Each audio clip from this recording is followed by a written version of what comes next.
Het was Ties, de berenboer. Oh, wat ging dat beste keer.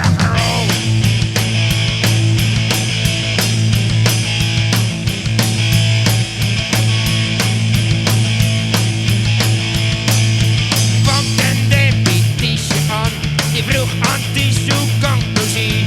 Dan men zei, jongenheid, dan hoef ik maar een keer erin. Die zei, als je 's ochtends wakker wordt, mooie boel het riem gesteekt.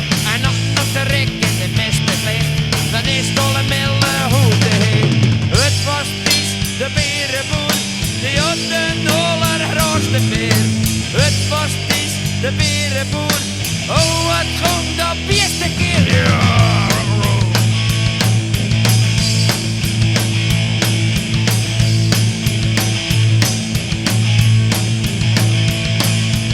Ochtends vroeg is Jelle stoet, is een zuiger toe.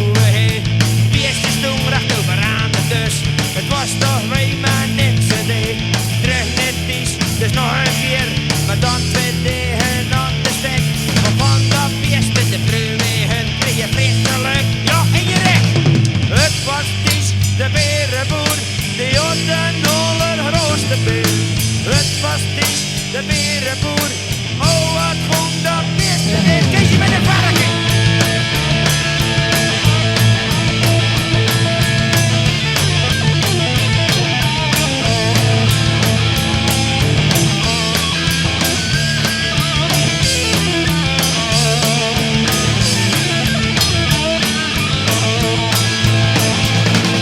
Het was Ties, de berenboer, die had de allergrootste beer.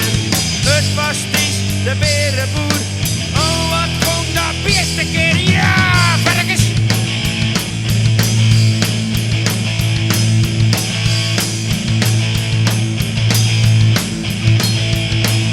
Terug naar huis, die was dan beu, met die hele zware keu. 's Ochtends vroeg aan onze buf, kijk hier naar jou, ik ben dat beu. Hoe is dit beest, ik durf het binnen, wat niet meer tevreden. Gilles, mooi nu toch zie, die zegt hij in de kriewegen. Het was Ties, de berenboer, die had de allergrootste beer. Het was Ties, de berenboer, oh wat ging dat beste keer. Het was Ties, de berenboer, die had de allergrootste beer. Het was Ties, de berenboer, oh wat ging dat beste keer. Ben op varkens, uit de weg. Ja!